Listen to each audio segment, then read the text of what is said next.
आज की वीडियो में बात करेंगे क्लास 12 फिजिक्स का चैप्टर करंट इलेक्ट्रिसिटी के टॉपिक ड्रिफ्ट वेलोसिटी के बारे में। इस वाले में बताऊंगा मैं आपको कि ड्रिफ्ट वेलोसिटी क्या होती है, क्या उसका फॉर्मूला है, किस तरह से ड्रिफ्ट वेलोसिटी काम करती है, सब जानेंगे हम इस वीडियो में। चलो स्टार्ट करते हैं इस वीडियो को। सबसे पहले बात ड्रिफ्ट वेलोसिटी डेफिनेशन तो बाद में जानेंगे, हम उसको डिराइव करके लाएंगे कैसे आई है ना। सबसे पहले आप बताओ मुझे मेटेलिक कंडक्शन के बारे में। देखो मेटेलिक कंडक्शन क्या होती है, कंडक्टर्स के होते हैं।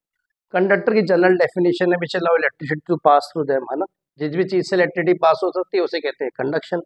मेटेलिक कंडक्शन क्या हुए, जब मेटल्स की बात करी जाए। अच्छा एक बात ध्यान से देखो, जब मेटल होता है उसमें कंडक्शन कैसे होती है, तो आपको पता है, तो रट लेते हैं आपके मेटल में कंडक्शन होती है, मेटल्स कंडक्टर इलेक्ट्रिसिटी। पर कैसे? मेटल का जनरली आप देखोगे इस तरह से होते हैं, एटम नजदीक नजदीक नजदीक, इसके अंदर बहुत सारे वैलेंस इलेक्ट्रॉन होते हैं। बेटा मेटल्स के अंदर वैलेंस इलेक्ट्रॉन होते नहीं होते यार, वैलेंस इलेक्ट्रॉन ही तो रिएक्शन करते हैं। बात समझ आई नहीं आई? तो they are free and they experience electrostatic repulsion. Electron पे कौन सा चार्ज, इलेक्ट्रॉन पे अगर मान लो मैं डब्बा बना दूं, इलेक्ट्रॉन लिख दूं, इलेक्ट्रॉन लिख दूं, इलेक्ट्रॉन इलेक्ट्रॉन इलेक्ट्रॉन, बहुत सारे इलेक्ट्रॉन पे कौन सा charge, negative negative negative negative negative, चारों तरफ नेगेटिव है, तो आपस में उनमें क्या होगी बेटा, रिपल्शन होगी। रिपल्शन के ताकत दूर ले जाएंगे दूसरों को। तो देखो पहली बात है दे एक्सपीरियंस इलेक्ट्रोस्टैटिक रिपल्शन। इलेक्ट्रोस्टैटिक बेटा बेसिकली ब्रांच होती है चार्जेस की स्टडी करती है। फोर्स एंड चार्जेस में जो फोर्स होती है पॉजिटिव नेगेटिव में, पॉजिटिव और नेगेटिव, उसकी बात है। तो ये आपने लाइन समझ लेनी है कि वैलेंस इलेक्ट्रॉन्स आर फ्री, मतलब फ्री होते हैं कहीं भी घूमने के लिए। फ्री बंदा क्या होता है, कहीं भी जाता है, कहीं भी टाइम पास करता है। उसी तरह हमारे electrons are free, they experience electrostatic repulsion. अब मैकेनिज्म पे जाऊं कि एक्चुअली किस तरह से कंडक्शन होता है एक कंडक्टर। देखो सबसे पहली बात, metals have a large number of free electron. कितने, 10 की पावर 28 क्यूबिक मीटर। अब बहुत ज्यादा है बेटा, एग्जैक्ट देखो ना, ones, tens, thousand, 10,000, lakh, 10 lakh, crore, 10 crore, इसके आगे तो मुझे आती भी नहीं गिनती भाई। तो जब ये 28 जीरो लिखे जाएंगे क्यूबिक मीटर में, तब कितने होंगे मेटल्स में फ्री इलेक्ट्रॉन्स, तब बराबर होंगे। तो metals have a large number of free electron, कितने भाई, 10 की पावर 28 क्यूबिक मीटर। अब जब इतने सारे लोग या इतने सारे इलेक्ट्रॉनिक जगह पे होंगे तो बेटा उनमें रैंडम मोशन होगा नहीं होगा, रैंडम मोशन होगा। अच्छा मोशन के लिए तो आपने कहा ताकत चाहिए होती है, आपने कहा ताकत कहाँ से आएगी। देखो एक छोटी सी जगह में बेटा बहुत सारे लोग रह रहे हैं यार, छोटी जगह में लोग रह रहे हैं तो आपस में टकराएंगे बेटा। जब जब कोई चीज टकराती है, जब जब कोई चीज टकराती है उसमें हीट आती है। या लेट अस सपोज सर्दी है, सर्दी का मौसम है, बहुत जनवरी की सर्दी है, तो आप क्या ऐसे क्यों करते हो बार बार, आपके हाथों गर्मी महसूस होती है। गर्मी क्यों, क्योंकि दो हाथ टकराए, है ना। पहली बारी जब उन्होंने इसका आविष्कार किया था हीट का, तो उन्होंने दो पत्थर ही टकराए थे आपस में। इसी तरह सोचो, इतने सारे इलेक्ट्रॉन आपस में टकरा रहे हैं बेटा, तो उनके अंदर बेटा टकराएंगे आपस में, हीट एनर्जी होगी। हीट एनर्जी की वजह से काइनेटिक एनर्जी होगी, काइनेटिक एनर्जी की वजह से थर्मल एनर्जी। तो थर्मल एनर्जी समझ आ गई कहाँ से है उनके अंदर जी, क्योंकि बहुत सारे इलेक्ट्रॉन आपस में टकराते हैं। अब अगर मैं रूम टेम्परेचर में बात करूं, उनकी वेलोसिटी होती है बेटा 10 की पावर 5 मीटर पर सेकंड। इतनी तेजी से 10 की पावर 5 मीटर पर सेकंड, इतनी तेजी से बेटा एक दूसरे से टकराते हैं, इतने बहुत जल्द से। अगर आप एक बात देखो, अगर मान लो एक जगह, मान लो शादी में आप गए, ठीक है, शादी में आप गए, आप इधर रसगुल्ले खाने के लिए चले गए, फिर थोड़ी देर बाद आप इधर चाट पकौड़ी खाने चले गए, फिर थोड़ी देर बाद आप आइसक्रीम खाने, फिर आप चाउमीन खाने, फिर आप यहाँ यहाँ यहाँ। अगर मैं आपसे बोलूं कि यार आपकी वेलोसिटी कितनी है, आप बोलोगे सर इधर भी गया, इधर भी गया, इधर भी गया, इधर भी गया, इधर भी गया, इधर गया। ऑन एन एवरेज बेटा वेलोसिटी हमारी जीरो आती है। मतलब क्यों, क्योंकि number of travelling electron travelling one direction equal to number of travelling electron travelling. जितने इलेक्ट्रॉन इस डायरेक्शन में जा रहे थे उतने इस तरफ गए, जितने इस तरफ जा रहे थे उतने इस तरफ गए। तो देखो अगर नेट वेलोसिटी कोई बोलेगा आपसे कि इलेक्ट्रॉन कितनी होती है, बहुत सारे तो पता है, बहुत सारी स्पीड से टकरा रहे हैं। तो देखो एवरेज क्या होता है बेटा, जितनी वेलोसिटी हर एक इलेक्ट्रॉन की, एन है मान लो, हमें नहीं पता कितने, हमने एन लिख दिया। तो U1 U2 U3 ये तो पता होगा, U1 U2 U3 क्या है, इनकी इनिशियल वेलोसिटी, और कहाँ तक है, एन तक है। अगर टोटल नंबर ऑफ इलेक्ट्रॉन से डिवाइड कर दे तो एवरेज आती है, और एवरेज कितना आ रहा है, जीरो, क्योंकि जितने इस दिशा में जा रहे हैं उतने इस दिशा में जा रहे हैं, जितने इस दिशा में जा रहे हैं उतने, तो क्या आ गया, जीरो। तो अभी तक क्या है, नेट वेलोसिटी जीरो है। अगर वेलोसिटी जीरो है तो फ्लो ऑफ चार्ज, चार्ज तो फ्लो ही नहीं करेगा ना, मूव ही नहीं कर रहे, ठीक है। तो ये नेट फ्लो क्या, चार्ज के आगे नो फ्लो। बट अभी तक की कहानी समझ आ गई कि भाई net flow of charge zero है, वेलोसिटी जीरो है, अभी तक कहानी।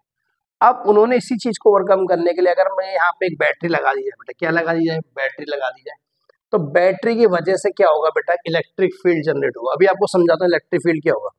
और इलेक्ट्रिक फील्ड की बेटा ये होता है, यहाँ से इलेक्ट्रिक फील्ड डेवलप होगा, इलेक्ट्रिक फील्ड क्या करेगा, इलेक्ट्रॉन को बेटा ताकत देगा कि इस तरफ आओ, खींचेगा अपनी तरफ, खींचेगा खींचेगा, और इलेक्ट्रॉन्स का बेटा मूवमेंट होना शुरू हो जाएगा। देखो यहाँ पे इलेक्ट्रॉन मूव करने लग गए लग गए लग गए लग गए लग गए।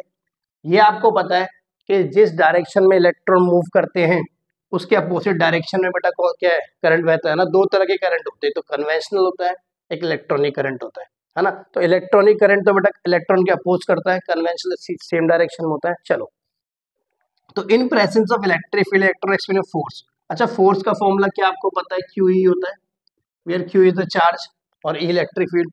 अब इलेक्ट्रॉन पे चार्ज कितना होता है, अगर नेगेटिव साइन के साथ चले तो minus E into E vector. बात समझ आई नहीं आई, ठीक है।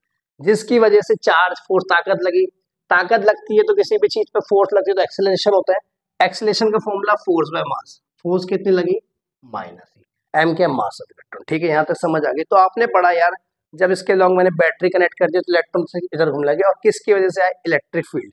सर इलेक्ट्रिक फील्ड क्या होती है बेटा, इलेक्ट्रिक फील्ड इनविजिबल फोर्स है, दिखाई नहीं देती, created by attraction repulsion of charges.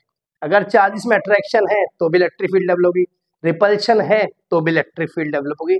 सवाल आपका आएगा कि अगर मान लो मैं इसको पोटेंशियल डिफरेंस नहीं देता, यहाँ पे मैं बैटरी या सेल नहीं लगाता, तो क्या इलेक्ट्रिक फील्ड जनरेट होती, तब भी बेटा इलेक्ट्रिक फील्ड जनरेट होती, बट ना उसकी ताकत बहुत ज्यादा नहीं होती। इलेक्ट्रिक फील्ड तो क्या है, फोर्स एक्सपीरियंस बाय चार्ज। अब कितनी ताकत चाहिए इलेक्ट्रॉन को खींचने के लिए, वो कौन काम करता है बेटा, पोटेंशियल डिफरेंस।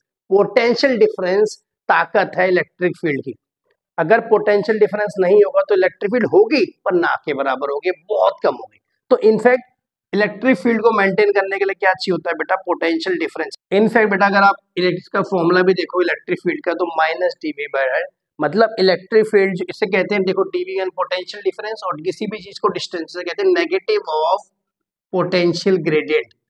किसी भी चीज को डिस्टेंस से डिवाइड करेंगे तो क्या बनेगा, तो मतलब इसका मतलब इलेक्ट्रिक फील्ड पोटेंशियल डिफरेंस पर डिपेंड करती है। ठीक है, और electric field point in the direction of decreasing potential. अब आपने समझा कि किस तरह से इलेक्ट्रिक फील्ड काम करती है ना। इलेक्ट्रिक फील्ड की डायरेक्शन बेटा पॉजिटिव से नेगेटिव होती है, ये बात समझ। इलेक्ट्रिक फील्ड के अपोजिट डायरेक्शन में करंट बहता है, ये भी समझ आ गया। चलो ठीक है, आप समझ लो। अब आगे चलते हैं इसके डेरिवेशन में। देखो लिखा है, if an electron having random thermal velocity u1 accelerates for time t। आपको एक फॉर्मूला पता है v equal to u plus at, ये तो पता ही होगा बेटा। अब दो वेलोसिटी आ गई इलेक्ट्रॉन में, इनिशियल जब उसके साथ बैटरी लगी थी, और एक फाइनल जब उसका बैटरी या फिर उसमें इलेक्ट्रिक फील्ड जनरेट हो गई। तो एक को u1 मान लिया इनिशियल को, ये v1 equal to u plus, यहाँ पे इन्होंने τ1 माना है ना, टाइम ले लिया, τ1 मान लिया। सेकंड अगर दूसरे इलेक्ट्रॉन की बात करें तो v2 equal to u2 plus a2 vn equal to un, ऐसे n पार्टिकल्स की n इलेक्ट्रॉन्स की बात करी और इस तरह से आ गया। ठीक है, एवरेज वेलोसिटी क्या होती है, सबका sum divide by number of electrons. ठीक है, सारी कर दी आपने, सबकी वैल्यू पुट कर दी, v1 की u1 plus a1, u2 plus a2, u3 plus un upon में। अब आपने क्या करा, u1 u2, क्योंकि देखो सब तो प्लस हो रहे भाई, u1 u2 un सबको एक साथ लिख दिया, a1 a2 an, उनको सबके और सबका आंसर। अभी आप याद करो कि स्टार्टिंग में आपने एवरेज वेलोसिटी ऑफ इलेक्ट्रॉन क्या बोली थी, स्टार्टिंग में कि कहीं वो रैंडमली मूव कर रहे थे, कोई इधर कोई इधर, तो कितनी था, 0। तो आपका रह क्या गया, खाली ये वाला पार्ट रह गया। तो इस पूरे को देखो, इसको देखो τ1 plus τ2 plus τ3 divided by n, इसको हम क्या टॉ लिख दें और इसका नाम दे दें एवरेज रिलैक्सेशन टाइम। क्या होता है इसका नाम, एवरेज रिलैक्सेशन टाइम। आपने कहा ये क्या होता है, कहते हैं time interval between two successive collision. अब कोलिशन क्या हो रही है, बात आप समझो बेटा। आपने बोला कि इलेक्ट्रिक फील्ड ने इलेक्ट्रॉन को खींच लिया है, बट नेट एक्सीलरेशन 0 आता है बेटा, नेट एक्सीलरेशन 0 आता है। इसका मतलब क्या है, ठीक है, इसको बात को बहुत ध्यान समझ, सबसे इंपॉर्टेंट, नेट एक्सीलरेशन इलेक्ट्रॉन में 0 कैसे आता है। लेट अस सपोज एक सीढ़ी है बेटा, सीढ़ी है, मान लो सीढ़ी है, ठीक है। आपने यहां से एक बॉल फेंकी, जब आप बॉल यहां से यहां फेंकोगे तो बेटा देखो इधर इस जगह पे एक्सेलरेशन कुछ होगा, तभी तो बॉल गिर रही है नीचे, एक्सेलरेशन है। पर जैसी बॉल ने यहाँ पे टच करा तो एक्सेलरेशन सारा खत्म हो गया, टकरा के उसकी सारी ताकत खत्म हो गई, एक्सेलरेशन हो गया 0, तो फिर बॉल कांस्टेंट है। फिर अगेन दोबारा बॉल बेटा यहाँ पे आई, दोबारा एक्सेलरेशन डेवलप हुआ, फिर यहाँ पे टकरा के दोबारा डी एक्सेलरेशन हुआ, मतलब खत्म होता गया। फिर दोबारा यहाँ पे गई, यहाँ पे गिरी, फिर एक्सेलरेशन, फिर इसी तरह इलेक्ट्रॉन होता है बेटा। इलेक्ट्रॉन को इलेक्ट्रिक फील्ड में खींचने तो लग गई है, बट होता क्या है, लेट अस सपोज एक इलेक्ट्रॉन मेरा यहाँ पे मान लो अंदर के बात है कंडक्टर, अब ये क्या करेगा, इसको देखो उसने खींचा इलेक्ट्रिक फील्ड ने, खींचा खींचा खींचा इलेक्ट्रिक फील्ड ने, खींचते खींचते क्या हुआ, अचानक टकरा गया इससे। जैसे ही टकरा गया, जितना एक्सलेशन इसको मिला था सब खत्म हो गया। फिर ये वाला मान लो, फिर ये टकरा के मान लो, ये वाला टकरा के इधर चला गया, ये वाला ये चीज। अबे दोबारा चला, थोड़ा इसको एक्सलेशन मिला, दोबारा किसी टकरा गया, फिर दोबारा इसका एक्सलेशन खत्म हो गया, तो नेट एक्सलेशन खत्म हो जाता है, जीरो के बराबर हो जाता है। इसी वजह से बेटा आती है ड्रिफ्ट वेलोसिटी। और इलेक्ट्रॉन जो है ना मेरा एवरेज वेलोसिटी से चलने लग जाता है। तो ड्रिफ्ट वेलोसिटी की डेफिनेशन अगर आप देखोगे, average velocity gained by the free electron of a conductor in the direction of x2। Average velocity gain मतलब कितनी एवरेज वेलोसिटी उसको मिल गई है under the influence of electric field. यही इसकी डेफिनेशन है। इसका फॉर्मूला मैंने आपको बता दी है, बार बार लिख देता हूँ एक बार और, VD equal to minus e tau by capital electric field, small e electron का चार्ज, मास ऑफ इलेक्ट्रॉन, टॉ क्या है एवरेज रिलैक्सेशन टाइम, जो कि होता है average interval between two successive collision. इस वीडियो में इतना ही करेंगे। जय हिंद, वंदे मातरम।